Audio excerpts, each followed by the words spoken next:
Hello and welcome. I'm Al Barrows, and this is UFO Disclosure, the podcast that's meant to show an average person's reaction to all the UFO, UAP news from everywhere and anywhere. Today, I'll be commenting on and relating a story I found on the podcast Weird World.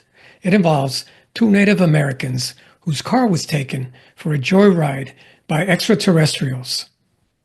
So this ET encounter was classified as a close encounter of the third kind, and what some researchers, based on the witnesses' descriptions of the craft, would come to call a scoutcraft incident. At approximately 9:30 p.m., two Native American youths, Tassi and Bigay, were traveling south on a rural road. The night was dark and quiet, typical for this remote stretch of Idaho highway, when the evening took an extraordinary turn. Without warning, a sudden and intense flash of light materialized before their vehicle, followed by the abrupt appearance of what could only be described as an unidentified flying object. But there's a sketch here where they have the craft drawn and one of the ETs down at the bottom. Anyway, back to the story. The craft that materialized was modest in size, but precisely engineered, approximately 8 feet in width, with 6 feet diameter and roughly 3 feet in height. Its most striking feature was a series of alternating green and orange lights that flashed around its rim in a mesmerizing pattern. The lower portion of the craft appeared to rotate as it hovered, and the witnesses observed that the underside of the UFO shifted between orange and green hues that matched the flashing rim lights. Most notably, it featured a transparent dome at its top, within which two small, statured figures were clearly visible. The full brunt of their encounter began when their vehicle came to an inexplicable stop. Bay, who was behind the wheel, would later testify that he had not applied the brakes. In fact, his foot remained firmly on the accelerator. As the car lost power, as if some external force had taken control of the vehicle, the UFO positioned itself approximately 5 feet above the highway, directly in front of them, bathing the surrounding area in an intense, almost supernatural green light that transformed the familiar landscape into something surreal and unsettling. What happened next pushed the limits of believability, even by the standards of wilder encounters. The glass dome at the top of the craft lifted upward on what appeared to be a sophisticated hinge system, and one of its occupants, one of the ETs, emerged into the night air. The ET was approximately 3.5 feet in height, and it appeared to float down from the craft, demonstrating a complete mastery over gravity itself. Its appearance was striking. If you guys can see this, there's a sketch that was drawn afterward. It really is striking, if not scary, and unmistakably alien. Bright green skin, marked by heavy wrinkled pitting and creases that witnesses linked to the texture of a cantaloupe. The entity possessed small round black eyes that seemed to absorb light rather than reflect. It had large pointed ears that stood high on its head. Okay, so that's kind of unusual. Not only the skin that was cantaloupe-like, but the large pointy ears, like, say, a fox, I guess. Okay, and on its head, they say it had a straight slit-like mouth set in an oval face. His hairless head and unusual features were complemented by what appeared to be a tight-fitting suit reminiscent of diver's gear, suggesting some form of protective equipment. Most remarkably, both witnesses noted that the entity possessed only 2 fingers on each hand. Okay, 2 fingers. Well, the sketch here has sort of 2-fingered claws, is what it looks like. Anyway, it had 2 fingers on each hand, a detail that seemed to rule out any possibility of the entity being human in origin. On its back was an unusual pack or container that extended above and behind its head. Well, this might be what's making him float. Maybe he has some sort of propulsion jetpack on its back. Anyway, it extended above and behind its head, though its purpose remained unclear. In what could only be described as an otherworldly carjacking, the being approached the driver's side door with deliberate purpose. Okay, so I guess he's pushing Begay and Tossie over and taking over the driver's seat. And without hesitation, it opened the door and took position behind the steering wheel, demonstrating an awareness of human vehicle operations. Now, how would it know how to operate a car unless it's done it before? Unless it's so intelligent that it's done research on how to operate a car. Anyway, moving on with the story. This does raise many questions more than it answers. And Tossie and Begay, perhaps paralyzed by fear or shock or possibly under some form of control, found themselves pushed over to the passenger side and gave their hitchhiker full access to the driver's seat. The vehicle began to move without the engine being restarted. That's unusual, though whether under the entity's direct control or towed by some unusual force from the UFO remains a matter of speculation to this day.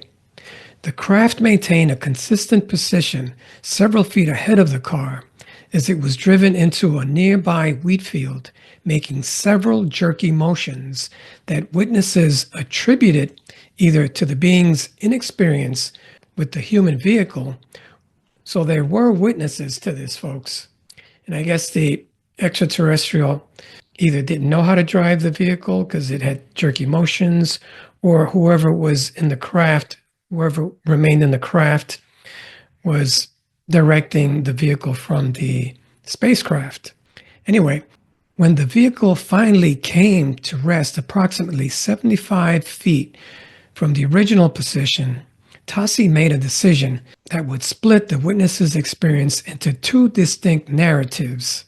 Okay, so what happens here in this part of the story is that Tossie makes a run for it. Begay, on the other hand, stayed in the car. I don't know whether somehow Begay was able to release himself from the paralysis and Begay couldn't, or what happened there. Going on with the story, Tossie seized the opportunity to flee, bolting from the passenger side door and making a desperate run to the farmhouse of Willard Hammond. During his escape, he reported being pursued by a bright light. I guess that could be the orbs that people report all the time on social media that come out of these craft. So the bright light or the orb was presumably being operated by the second occupant of the craft that remained on board. Anyway, Tossie arrived at the Hammond farmhouse in such a state of distress that he could barely articulate what had transpired, his words coming out in a confused burst as he attempted to explain the inexplicable ordeal to the bewildered farmer and his family. Meanwhile, Begay remained in the vehicle, seemingly frozen in the state between shock and fascination. The ET turned to face him and attempted what appeared to be communication. Okay, so the ET in the driver's side is trying to speak to Begay now. He produced a series of high, rapid vocalizations that Bigay would later describe as reminiscent of a woman or a bird. The bird noises remind me of the noises that Charles James Hall talked about the tall whites making in his books, the Hospitality Millennial series, where he talks about tall whites being at the Nellis Air Force Base and that they spoke with chirps or bird-like sounds. Anyway, the second ET abandoned its pursuit of Tossie, returned to the vehicle, and at this point, both ETs then lifted off the ground in the same gravity-defying manner and descended back into their craft, which sealed its dome before departing in a distinctive zigzag pattern into the night. And that corroborates some other reports that I've read about ET craft moving in a zigzag pattern due to the fact that it is an anti-gravitic spacecraft and it's dealing with Earth's gravity at low altitude. The entire incident lasted approximately 15 minutes, and when Willard Hammond, the farmer that took in Tossie, after managing to calm the severely shaken Tossie, returned to the scene, they found Bigay still in the vehicle, his eyes tightly shut, and nearly speechless with fear. The car's engine was running, and all its lights were illuminated. Hammond followed the young man to make sure that he safely got home. He stopped at a local bar on his way home, and he told a county deputy sheriff about Bigay and Tossie. And shortly after, both Tossie and Bigay arrived independently at the same establishment. They voluntarily provided their statements to the officer with their separate accounts. Okay, so even though there were two supposed narratives, because remember, Tossie made a run for it. He wasn't there for the entire encounter, while Bigay stayed frozen in the car. Be that as it may, it was established that both their statements matched. They both told the same story. They were matching in every detail. This spontaneous corroboration led to the involvement of the state police, who launched a formal investigation. Corporal Tom Harper of the Idaho State Police met with witnesses at the scene, conducting a thorough examination of both the car and the surrounding area for traces of radiation, but no definitive evidence was found beyond the visible path the car carved through the wheat field. And as news of the incident spread, corroborating evidence began to emerge from the surrounding community. Local farmers reported unusual lights in the sky that evening, and several noted bizarre behavior among their livestock, a common occurrence in close encounter cases. And I'm sure Linda Moulton Howe, the famous ufologist, will attest to that. But most notably, Mrs. Claude reported that her cattle had become inexplicably agitated and stampeded through a steel pipe fence, fleeing from the area where the craft was sighted. Even after the animals were rounded up and the fence repaired, they broke through it again in their apparent panic, suggesting a level of terror that went beyond normal behavior. The case eventually drew the attention of a National Investigations Committee on Aerial Phenomenon, and they dispatched a researcher who conducted a thorough investigation. During his inquiry, the investigator, by the name of Ricks, covered another witness who reported a similar encounter the same night, adding another layer of credibility to the original accounts.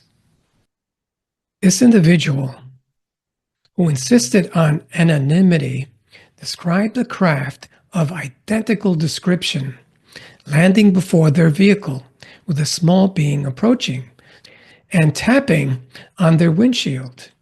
Okay, so here's another witness that experienced something similar to what Tossie and Begay experienced. A local resident named Alay Quinn also reported seeing a UFO zigzagging through the sky that same night, providing additional verification of unusual activity in the area. This sighting particularly corresponded with the distinctive flight pattern described by Tossie and Begay, suggesting that multiple witnesses had observed the same phenomenon from different vantage points.